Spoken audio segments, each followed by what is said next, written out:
Hello, everyone, and welcome to Build. Our next guest has toured with Alan Jackson and Dierks Bentley and duetted with Brooks and Dunn. He released his third album, Heartache Medication, today, and he's setting out on a big fall headlining tour, including a show tonight in New York City. Everyone, Jon Pardi is here. All right, all right. Yeah. So it's a big day. Obviously, Heartache Medication is out now. And I'm curious, how do you handle release day? Were you up at midnight scrolling through iTunes, reading the reviews, or do you just kind of close your eyes and hope someone fills you in later? I went to bed at 11 o'clock and had no worries going into the next day. Yeah, I've been battling allergies, but I'm on the up and up. And so rest has been good, and we have to fly to L.A. tomorrow. But big party tomorrow, tonight, after party, big celebration. So I'm just kind of been waiting for that night. I'm curious, everybody always says the second album is the hardest to write. This is your third. It's third. Is it back to being easier, or was this even worse somehow?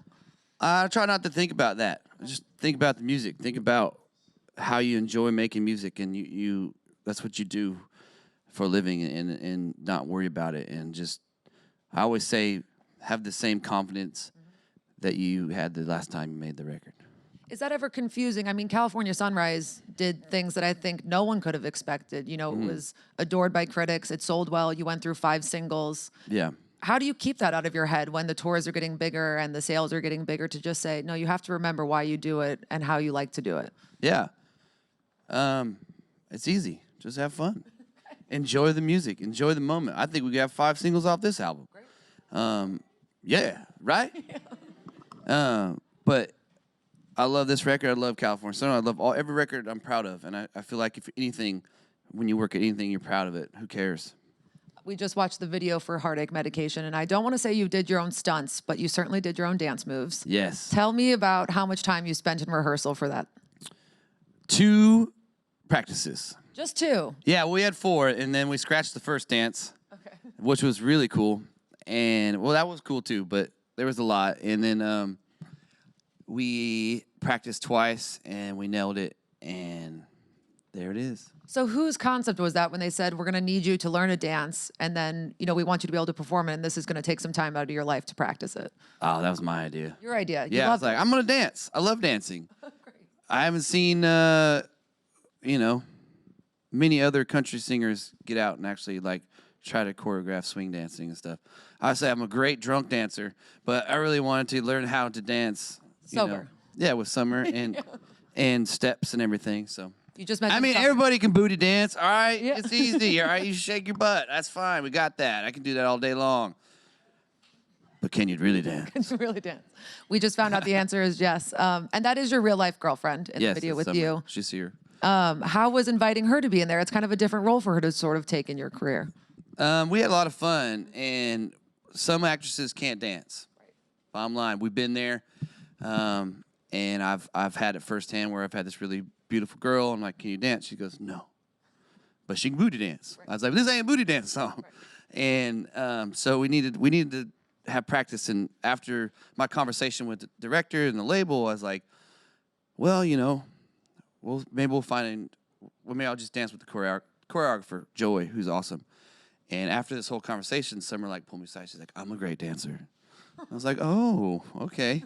And I was like, you're in the video. She'd been hiding this talent for a number of years. Yeah, but she thought I was joking, and I was like, yep, you're the lead girl. There you go. You co-wrote or wrote 7 of the 14 songs on this record. What goes into hammering out the final list? Is it ever hard to kick out one that you wrote, maybe you were attached to?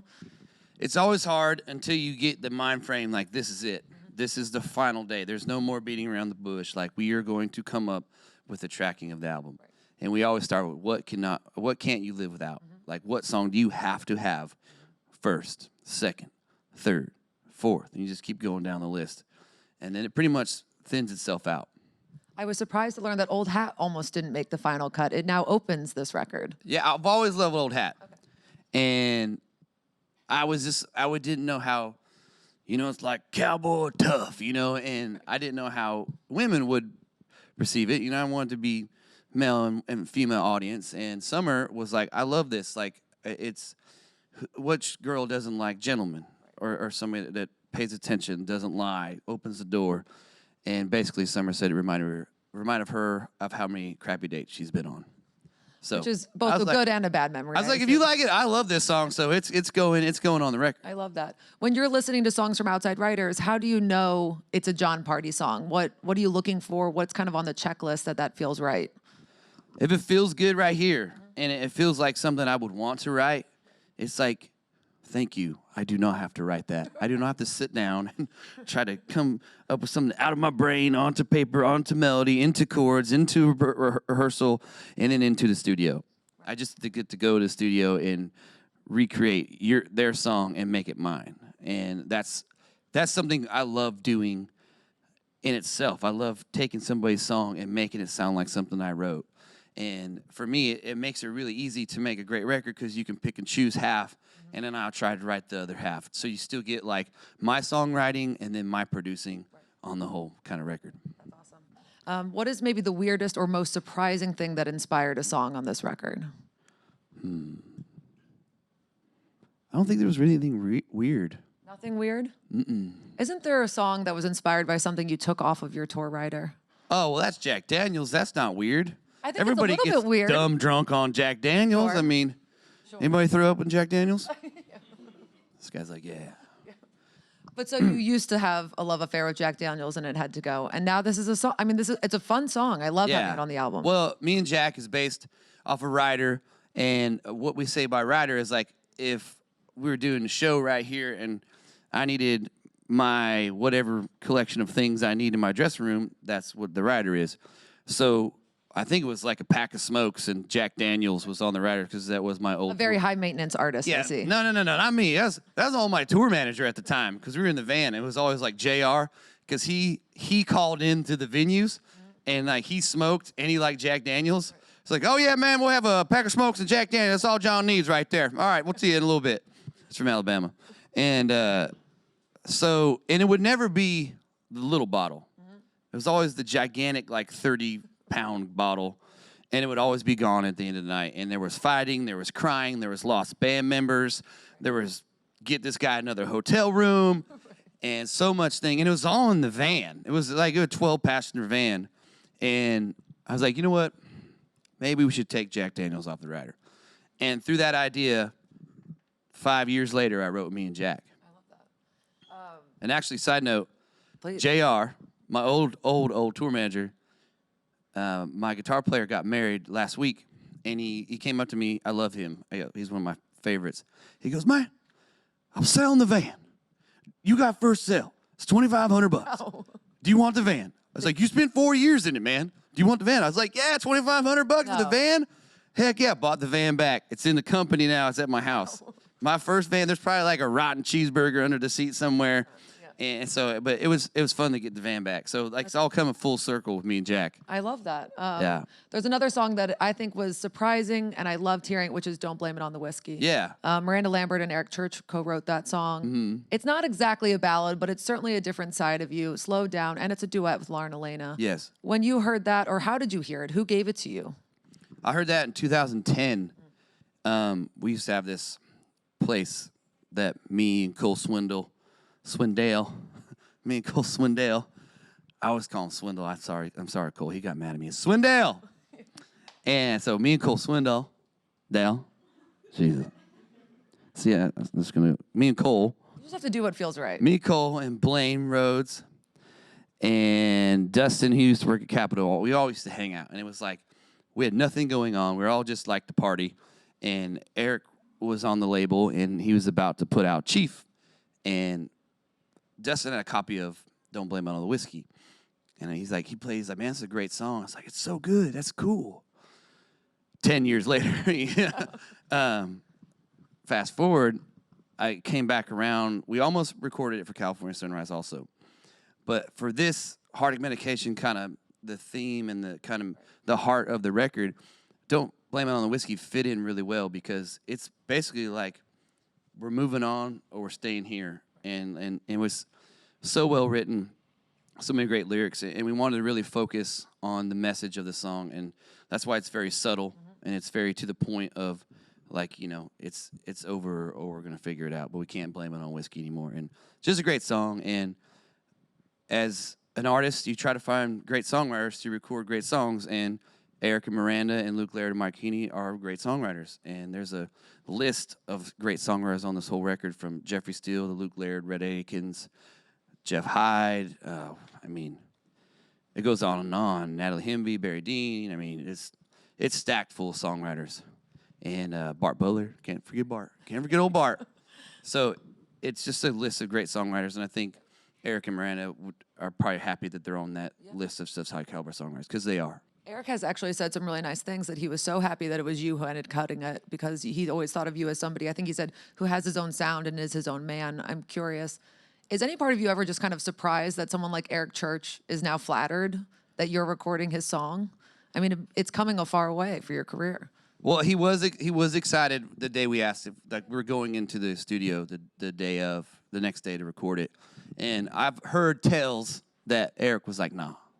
Like, it was tried to record, they were like, no, and they kind of granted me. Wow. And I was like, thank you. You're on the inside circle. Hey, and the goal was not to let him down, and I don't think we did. Like I said, I wanted to deliver the song the way it's supposed to be sung, and I really kind of studied Eric's melody and everything he delivered, and made it I wanted it to be where it was me and Eric together, but I'm singing it, if that makes sense. I love that. And yeah, I love Eric. He's always been a guy I look up to, because he has his own sound. I've always kind of had my own kind of sound, just from what people told me. Like, well, you're different. Well, thank you. What's that mean? I thought we were playing country music. And so I love Eric. And Miranda, she's her own animal, and we went on tour together, and it's just, they're great artist buds, and I'm glad to have that song on this record and to be a part with all the songs. It's cool that it's your first duet. I love Lauren Alaina. I think she does some really cool things. Tell me about asking her to be on this, or was she the obvious choice? Yeah, I thought so. Cool story. I asked her. We were playing a guitar pool show in San Antonio, and she was backstage, and she was talking, and we were having some deep conversations that we can't get into. And we were just talking. I love Lauren. We go way back. We hosted AC Monitors. This is where it all kind of came together. We started singing together on the show, and we're like, we sound really good. And we've both been like knuckleheads backstage, like just having fun and having a good time. And I asked her in San Antonio, I was like, hey, I got this song. And I was like, I think you'd sound great on it. I was like, it's written by Miranda and Eric, so I gotta have a powerhouse of a female. And she was like, send me the song. Not like, oh, it's all about the song with artists, It wasn't like, oh, Eric and Miranda wrote it. Oh, I'm in. Yeah. She's like, send me the song. And so you did not get a yes on command. No, but she said she would sing with me. Okay. But she wanted to hear the song first, because you could be like, yeah, send me the song. I'm pretty busy. Right. I can't make it to the studio. Right. But she heard the song and loved it, and that's how it all came about. You've kind of become, I don't want to say the poster boy, but certainly one of the big conversation pieces in a man for preserving traditional country. Huh. Don't you think? And I think that Call Me Country on this album is sort of the same conversation, and it feels like a mission statement for your career. I wonder if you feel like that's a fair thing to say about you. Maybe it's a bad time to mention the disco album. You're working on that one in your back pocket? Might be a bad time. You know what? Everybody says that. I don't mean to be that way. I get put in there. I'm very open to my buddies Thomas Rhett. He's got a little more of the poppy and really fun. It's fun. I mean, I try to say whatever you're doing and it makes you feel good, that's what music is. And whatever you bring to a certain genre is supposed to be that way. Everybody's supposed to be different. We didn't get into music to all sound the same. But for me, I want to sound like Alan Jackson and George Strait and Dwight Yoakam. I mean, that's what I love. And it's been a hard road, but sticking with it, and you can look at every one of my albums and see that I haven't really veered too far from the past or the path. And I think that's where that comes from, is like sticking with it. And because I think that's what George Strait and Alan have always have always done. If you look at their career, it lasted a long time, but they always stuck to what they believe was country music. I think we have your grandmother to thank for a lot of your musical tastes and heroes. Yes. Tell me who she used to put on and what you guys used to listen to. Definitely some George now, Brooks and Dunn, Mark Chestnut, Merle Haggard. I mean, all stuff. George Jones. Definitely some Dwight. I remember when the cassette tapes. Who remembers cassette tapes? Anybody? Anybody? We got one girl. She's like, I don't know what he's talking about. It's okay. It's okay. I still have them. And What do you do with them? woo! Actually, it's funny. The karaoke machine that I learned to sing on, not like when I was like 12 or I was 4 and 6 that I love singing on this thing. It still works. Amazing. And so my mom was playing tapes of me and my grandmother singing, and it was like on this whole documentary thing. And so we can play them on there, and they still make tape players, but I still got them for sentimental reasons, and they're just cool. It's just a piece of me that's still alive. Is there one album or artist that, music is a memory scent, and when you hear it, it takes you back on to listening with your grandma or that time of your life?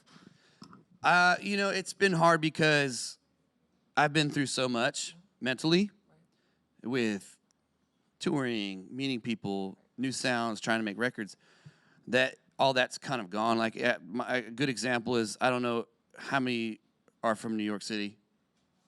Okay, all right. How many people can remember what their friends tell them from back in the day? Kind of?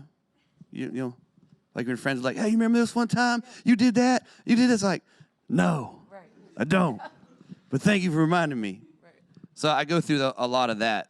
But I will say when I hear Not Counting You by Garth Brooks is one of his really early songs, that kind of reminds me of me and my grandma used to sing that all the time. And Hank Williams Jr. That is unfortunately all the time for me, but there are a lot of people in the audience who are dying to ask. Oh, man, I get audience questions. And I think we even have an online question, right? A tweet? An online question, oh my. All right, so from Chad Mahalik. John. Chad? I know, I love Chad. Actually, I know him as well. John, why do you think... Chad was the only guy you guys could find? No, I can't believe it. But he said, John, why do you think there's so many more songs about life on this new record compared to the last? I think life songs are important. I think they're universal. I think they mean something stronger sometimes at some point in somebody's life, what they're going through, where they've been. And I think it's important to have sentimental life songs on records that are fun and pick you up. I always go back to the Forrest Gump quote. You can tell a lot about a person's shoes, where they've been, where they're going. I thought you were going to go with life is like a box of chocolates. No, I'll go with the shoes. You can do that. It's like a live song. I love that. And then there are two people who are waiting. Yep, here we go. My man. Hi, John. What's up, bud? First of all, became a fan at your Jones Beach show with Dierks Bentley, and I've been listening awesome. to you ever since. My question for you is, you've been described as neo-traditionalist. Uh-huh. Is that a label you would ascribe to yourself? How do you describe Jon Pardi's music? I think neo-traditionalist is good. It brings me back to Dwight Yoakam. Mm-hmm. Dwight was put in that category in the 90s because he had this, first of all, he had Pete Anderson on guitar, and it was this rock and blues, rock and roll kind of country that was influenced with California Bakersfield sound.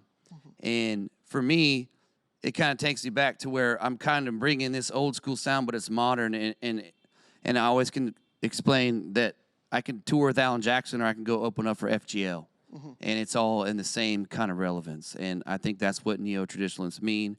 And I hold on to that flame, but I don't want to be like describing everybody else as not country, because I feel like I'm here, you need an opening act or you want to come join the show, I'm your buddy. I love that. High fives. You can't, and people were like, oh, you're not country, blah, blah, blah, blah, blah. You can't say that about other artists. I like playing festivals. I like playing festivals where everybody is there to support the one genre that they love, and that's country music, regardless of what it sounds like. Wonderful. And then we have one more question. My publisher's over there is like, amen, brother.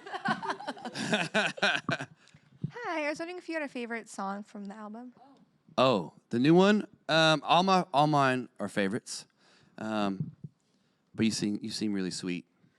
So I will say one of my favorites that has been getting a lot of direct message and stuff is Starlight. And I wrote it about my grandmother and about people loved ones we lost. And I wanted to it to be universal to who everybody's lost. They just remember them in a kind and awesome way. Wonderful. You guys, thank you so much for being here. Jon, Heartache Medication is out now.